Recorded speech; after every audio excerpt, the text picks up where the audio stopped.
Alright, getting a few last minute rounds down range. Had to make a little adjustment here this afternoon.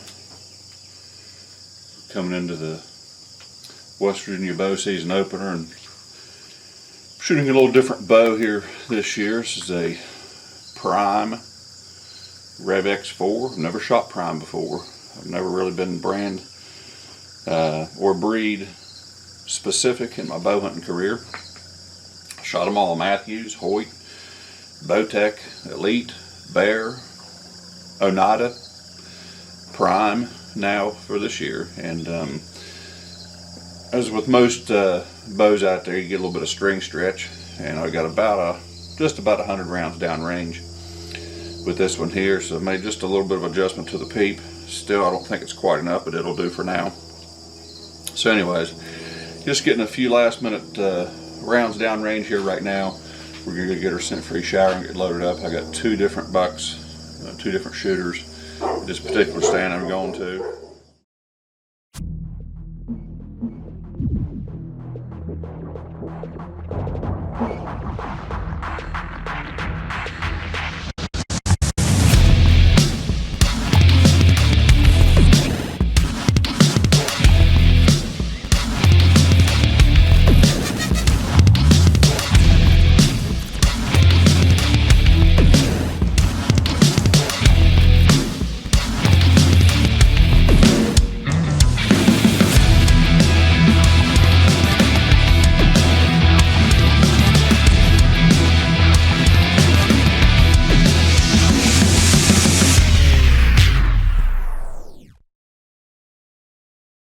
Alright folks, we're just rolling into this farm here. It's only about a 5-minute drive from the house. And tell you what we got cooking here for the evening hunt. Let me get pulled over here real quick. Like I said, this farm's just a couple miles from the house. And it's a very unique farm. Where we're going to be hunting is a block of timber coming into a big hollow. And there's a point that comes right up the throat, right at this 90-degree angle here on the fence line. Big stand of oaks and maples.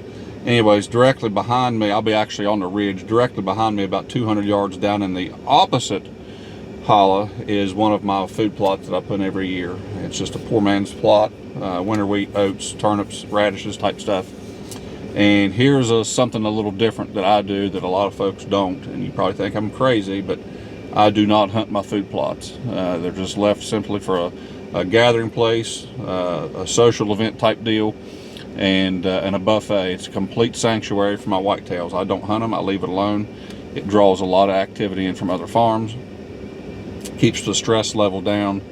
And what I like to do is I'll find a bench or two just above that. That's exactly where I'm at. I'm 2 benches above it, right on this ridge. And anyways, I'll hunt just above these food plots and try to find transition areas, drop a little Scooby snacks, groceries to where they can stop for a munch before they go into the evening buffet. And that's exactly what we're doing. So 200 yards behind me where I'm going to be is the evening feeding grounds. They'll be working their way right up to me. And I'm right at this 90-degree block of timber. So I'm going to get out of the truck. I'm actually going to walk in probably 200 yards and then change my clothes for the night because it's early season. It's awful warm and it's hard on a fat boy like me. So we're going to get our stuff loaded up, packed in, get the bow, the pack, and we're going to work our way that way. Get changed out. We should be in the stand by roughly 4 o'clock. So we'll see you there.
Alright, here's the scoop. It is the first sit of the year. It's the first week of the West Virginia bow season. And as I mentioned earlier, there are two different shooters that I'm looking at in here. One I have history with, one I do not. The wind is, well, it's less than ideal, but I think the elevation is going to help me here. I'm 8, maybe 10 feet above where I think my shot opportunity is going to be. This ladder stand that I'm in is a 21-foot stand, so we're looking right at 30 feet in elevation. This wind is kind of over my right shoulder here, right over this transition area, where they're coming out of this block of timber and going to the feeding grounds. I think I'll be okay, but time will tell. I think I'm high enough that scent, if it becomes a problem, is going to carry over top of them. But as in typical early season fashion, it's warm. I got in without sweating too awful bad, so we do have a little bit of time at about a 4-hour sit before dark. We'll kick back and relax, see what happens.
never had that happen before.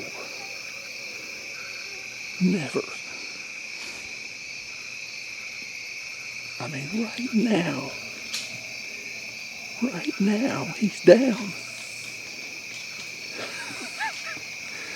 Unbelievable. Just unbelievable.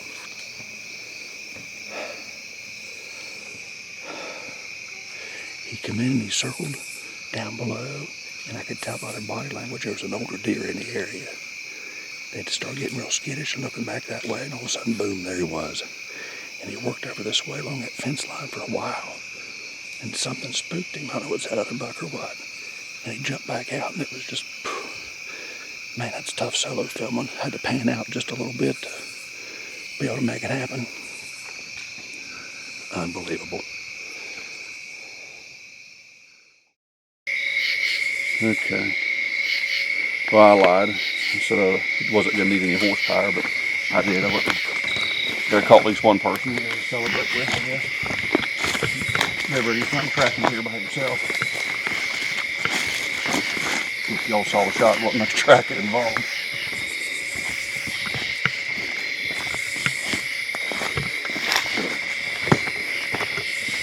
Another arrow in him. Yeah, she's a little far forward. Man, what a cool deer. What a cool deer. Look at the,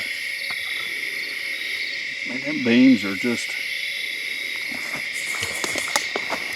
I bet they're within 2 inches of touching. Good, he's heavier than I thought he was. Look at that. Deer's just built to score. He's just built to score. He was gone all summer and just showed up there about that first week of August. But he was a mainframe 12 last year. He had little G5s. I don't think they'd even score last year. But he lost them this year. He didn't have them. You can see we got maybe a little bit of a blade started there, but man, what a tank of a deer.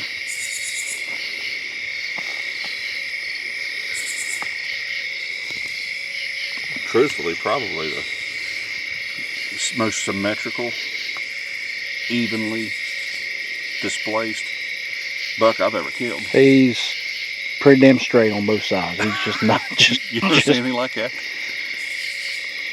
Just gorgeous. He is. Damn good deer. Very cool. All right. Pretty good start to the season. Yep.